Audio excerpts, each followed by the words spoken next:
Hello friends, welcome to my channel a learning point. आज हम करेंगे कोशिका का थर्ड लेशन प्लान, जिसका प्रकरण है कोशिका के प्रकार। तो फ्रेंड्स, आज मैं बताने वाली हूँ पाठ योजना संख्या 5। ये है जो कोशिका चैप्टर का थर्ड लेशन प्लान है। इसके पहले मैंने 2 वीडियो कोशिका का पार्ट 1 और पार्ट 2 अपने यूट्यूब चैनल पे डाला है, सो आप जाके देख लीजिएगा। अब यहाँ बात करते हैं पाठ योजना संख्या 5 की। पहले लिखते हैं विद्यालय का नाम। जिस भी विद्यालय में आप टीचिंग कराने जाएंगे उस विद्यालय के यहाँ नाम लिखेंगे। मैंने लिखा है स्वामी करमदेव राजकीय मध्य विद्यालय महाराजगंज। फिर यहाँ दिनांक, यानी जिस भी दिन आप उस टॉपिक को पढ़ाना है, लेशन प्लान को पढ़ाना है, उस दिन का यहाँ दिनांक नोट करेंगे। फिर यहाँ विषय, जो भी का विषय हो यहाँ विषय लिख देंगे। मेरा है जीव विज्ञान। फिर चक्र लिख देंगे, यानी कि जिस भी पीरियड में, जिस भी घंटे में आपको पढ़ाना है वो यहाँ रहेगा। फिर कक्षा, जिस भी कक्षा को आपको पढ़ाना है वो कक्षा यहाँ लिख देंगे। फिर प्रकरण, ये हमारे लेशन प्लान का सबसे मेन चीज़ होता है प्रकरण। तो आज का प्रकरण है कोशिका के प्रकार। और फिर अवधि, यानी कि कितने मिनट की, तो 40 मिनट 30 मिनट जितने मिनट हो आप लिख देंगे। फिर अब बात करते हैं सामान्य उद्देश्य की। सामान्य उद्देश्य लगभग 4 से 5 पे लिख सकते हैं और मैक्सिमम आप 10 लिख सकते हैं। तो बात करते हैं सामान्य उद्देश्य की, अर्थात यानी कि जिस भी हमें सब्जेक्ट को पढ़ाना है उसका सामान्य उद्देश्य क्या होता है। तो पहला है बच्चों में जीव विज्ञान विषय के प्रति रुचि जागृत करना, छात्रों में वैज्ञानिक दृष्टिकोण उत्पन्न करना, छात्रों के व्यक्तित्व का बहुरूपी विकास करना, छात्रों में चित्रांकन कौशल का विकास करना, छात्रों में तर्क शक्ति विकसित करना, छात्रों में खोजपूर्ण आदतों का विकास करना, छात्रों में चिंतन शक्ति का विकास करना। फिर 8वां है छात्रों को दैनिक जीवन में विज्ञान की उपयोगिता का महत्व बताना। फिर 9वां है छात्रों को विशिष्ट अनुशासन प्रदान करना। फिर लास्ट पॉइंट है कि बच्चों को उत्तम स्वास्थ्य के महत्व के बारे में बताना। ये हो गया हमारा सामान्य उद्देश्य। आप चाहे तो 4 या 5 या मैक्सिमम 10 लिख सकते हैं। फिर आती है विशिष्ट उद्देश्य की, यानी कि जिस भी सब्जेक्ट हम पढ़ा रहे हैं उसका विशेष उद्देश्य क्या है पढ़ाने का हमारा। तो यहाँ पहला लिखते हैं हम, छात्र कोशिका से संबंधित ज्ञान प्राप्त कर सकेंगे। फिर विद्यार्थी कोशिका से संबंधित तथ्यों का विश्लेषण कर सकेंगे। फिर तीसरा, छात्र कोशिका के प्रकार को समझ सकेंगे। यहाँ मिनिमम 3 लिख सकते हैं और अधिक से अधिक 4-5 लिख सकते हैं। फिर अब यहाँ सहायक सामग्री, यानी कि जो भी हम यहाँ टीएलएम यूज़ करेंगे वो यहाँ हमें लिखना है। मैंने यहाँ यूज़ किया है चार्ट पेपर पर कोशिका का चित्र बना हुआ। सो मैं आप लोग को वीडियो के लास्ट में एक वीडियो बना के डाल दूंगी सबके टीएलएम के लिए, ठीक है। फिर यहाँ पूर्व ज्ञान, यानी कि जिस भी टॉपिक को हम पढ़ाने जा रहे हैं बच्चे उससे पूर्व ज्ञान, मतलब उससे सामान्य जानकारी रखते हैं। तो हम पूर्व ज्ञान में लिखते हैं कि छात्र कोशिका के प्रकार के बारे में सामान्य जानकारी रखते हैं। प्रस्तावना प्रश्न, ये हमारा जो होता है लेशन प्लान का समझो तो जान होता है, एकदम मेन चीज़ होता है प्रस्तावना। इसका जो प्रश्न होता है वो जिग जग के फॉर्म में जाता है। जैसे कि इसमें हम 3 कॉलम बना लेते हैं। पहला लिखते हैं क्रम संख्या, फिर छात्राध्यापक या छात्राध्यापिका क्रिया, फिर छात्र और छात्राएं क्रिया। इसमें पहला मेरा प्रश्न है कि पृथ्वी पर कौन कौन से जीव रहते हैं। तो बच्चे उत्तर देंगे इसका कि मनुष्य, गाय, भैंस, कुत्ता। तो हमें बच्चों के उत्तर को ही लेकर फिर प्रश्न बनाना है नया। जैसे कि मनुष्य, गाय, भैंस, कुत्ता आदि इन सभी जानवरों के शरीर का निर्माण किससे हुआ है। तो फिर बच्चे बोलेंगे कोशिका से। फिर हमारा थर्ड जो क्वेश्चन होगा, कोशिका कितने प्रकार की होती है, तो बच्चे यहाँ समस्यात्मक हो जाएगा, बच्चे यहाँ नहीं बता पाएंगे, ठीक है। तो ये जो समस्यात्मक प्रश्न होगा यही हमारा उद्देश्य कथन होगा और यही हमारा प्रकरण होगा। तो उद्देश्य कथन हम लिख देंगे कि छात्रों आज हम लोग कोशिका के प्रकार के बारे में विस्तार पूर्वक अध्ययन और अध्यापन करेंगे। अब आती है यहाँ प्रस्तुतिकरण की बारी, यानी कि जो भी हमारा उद्देश्य कथन है उसको हम यहाँ प्रस्तुतिकरण करेंगे। तो प्रस्तुतिकरण में हम यहाँ 4 कॉलम भी बनाते हैं। एक जो छात्र और छात्रा क्रिया के बाद होता है श्यामपट्ट कार्य के लिए, बट यहाँ श्यामपट्ट कार्य हम यहाँ नेक्स्ट पेज यहाँ पे करेंगे, ठीक है। तो इसके लिए हम 3 कॉलम बना लेते हैं। फर्स्ट में लिखते हैं शिक्षण बिंदु, फिर सेकेंड में छात्राध्यापक या छात्राध्यापिका क्रिया, फिर लास्ट हो गया छात्र और छात्र क्रिया। अब सबसे पहला शिक्षण बिंदु है हमारा कि कोशिका के प्रकार। तो कोशिका के प्रकार का स्पष्टीकरण करते हुए हमने बताया है कि कोशिकाएं दो प्रकार की होती हैं, पहला यूकैरियोटिक और दूसरा प्रोकैरियोटिक। तो यूकैरियोटिक वे कोशिकाएं जिनमें सुस्पष्ट केंद्रक पाया जाता है, इन्हें यूकैरियोटिक कोशिका कहते हैं। उदाहरण के लिए जो होता है प्याज की झिल्ली, गाल की कोशिकाएं, जानवर, पेड़, फंगस इत्यादि। फिर प्रोकैरियोटिक की बारी आती है, तो वे कोशिकाएं जिनमें कोई स्पष्ट केंद्रक नहीं होता, इन्हें प्रोकैरियोटिक कोशिका कहते हैं। और यहाँ छात्र और छात्रा क्रिया में, यहाँ मैं इसे छोड़ गया था, यहाँ लिखेंगे छात्र ध्यानपूर्वक सुनते हैं और समझते हैं। ठीक है, अब नेक्स्ट हम बढ़ते हैं, इसका उदाहरण लेते हैं। तो उदाहरण में हो गया जीवाणु, नीले हरे शैवाल, कवक इत्यादि। फिर यहाँ सजीव के समग्र संघटक को जीव द्रव्य या प्रोटोप्लाज्म कहते हैं।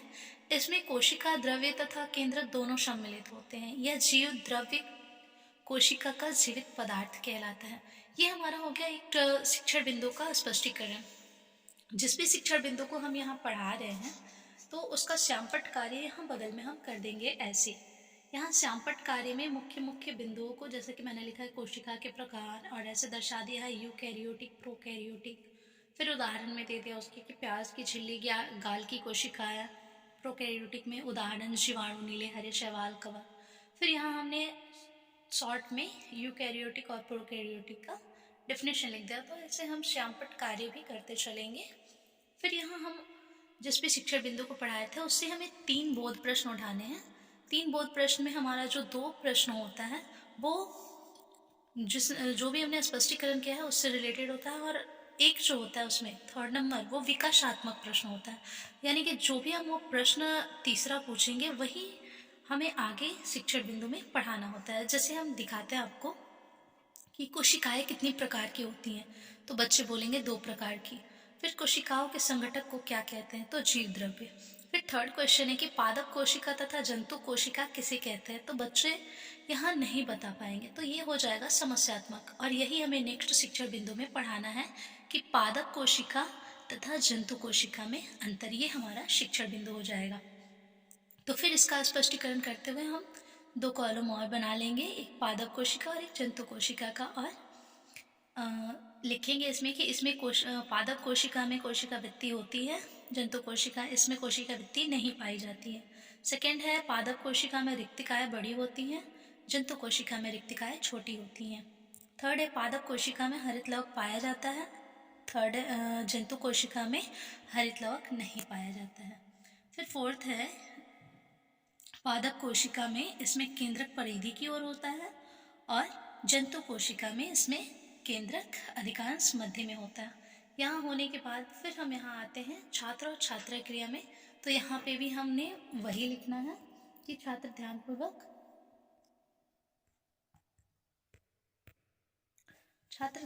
सुनते हैं और समझते हैं। यहाँ मेरा छूट गया है, बट आप लिख दीजिएगा। ठीक है, अब बढ़ते हैं नेक्स्ट। इसमें और भी हमारे अंतर है, जो कि 5वां है। इसमें सेंट्रोसोम नहीं पाया जाता है, इसमें सेंट्रोसोम पाया जाता है। फिर पादप कोशिका की राजधानियाँ अपेक्षाकृत बड़ी होती हैं, जंतु कोशिका में राजधानियाँ अपेक्षाकृत छोटी होती हैं। गालजी उपकरण कम विकसित होते हैं, गालजी उपकरण पूर्ण विकसित स्पष्ट एवं अस्पष्ट होते हैं। ये हमारा हो गया सेकेंड शिक्षण बिंदु। और इसका सेकेंड शिक्षण बिंदु का स्पष्टीकरण करते हुए हमें बोध प्रश्न उठाना है। फिर 3 या 2, हम 2 भी उठा सकते हैं और 3 भी उठा सकते हैं, ऐसा कोई ज़रूरी नहीं है कि हम 3 ही उठाएंगे। ठीक है, तो 2 में भी हमारा एक बोध प्रश्न और एक विकासात्मक प्रश्न होगा।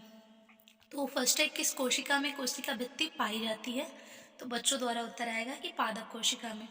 फिर हम नेक्स्ट विकासात्मक प्रश्न करेंगे कि कोशिका का आकार कैसा होता है, तो बच्चे इसमें फंस जाएंगे, चूँकि नहीं बता पाएंगे, तो वो हमारे लिए समस्यात्मक होगा। और फिर यही हम नेक्स्ट शिक्षण बिंदु, यानी 3rd हमारा शिक्षण बिंदु हो गया कोशिका का आकार।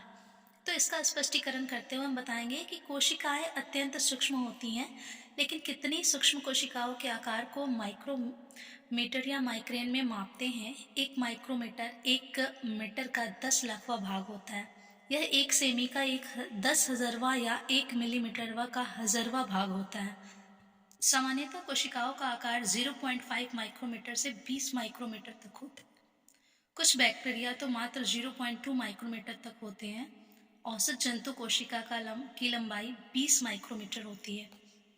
फिर यहाँ हम करते हुए हम यहाँ लिखेंगे कि छात्र ध्यानपूर्वक सुनते और समझते हैं। ठीक है, ये हमारा हो गया थर्ड शिक्षण बिंदु। हम एक लेशन प्लान में मिनिमम 3 शिक्षण बिंदु ले सकते हैं और मैक्सिमम 5 ले सकते हैं।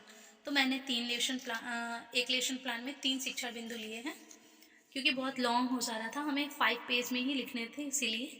तो इसमें हम और भी स्पष्टीकरण करते हैं कि मानव शरीर में लाल रक्त कोशिकाएं सबसे छोटी तथा तंत्रिका कोशिका सबसे बड़ी होती है।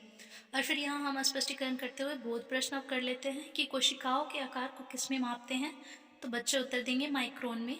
फिर मानव शरीर की सबसे छोटी कोशिका कौन सी है, तो लाल रक्त कोशिकाएं। मानव शरीर की सबसे बड़ी कोशिका कौन सी है, तो तंत्रिका कोशिकाएं। यहाँ हमने 3 बोध प्रश्न किए।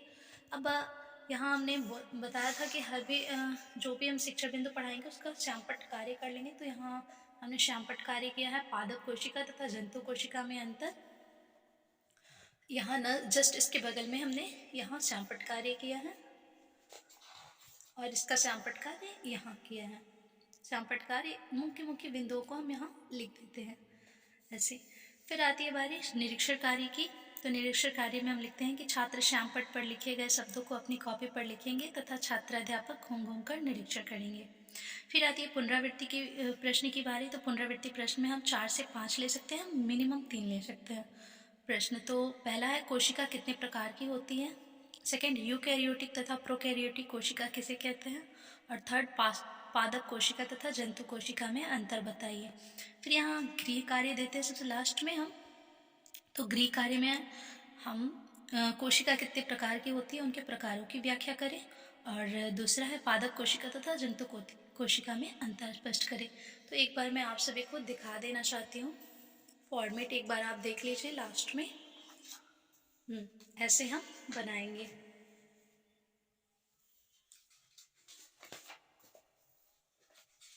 तो फ्रेंड्स, आई होप आप सभी को मेरा ये वीडियो पसंद आया होगा और ऐसी ही और वीडियो देखने के लिए मेरे चैनल को लाइक करें, शेयर करें, सब्सक्राइब करें।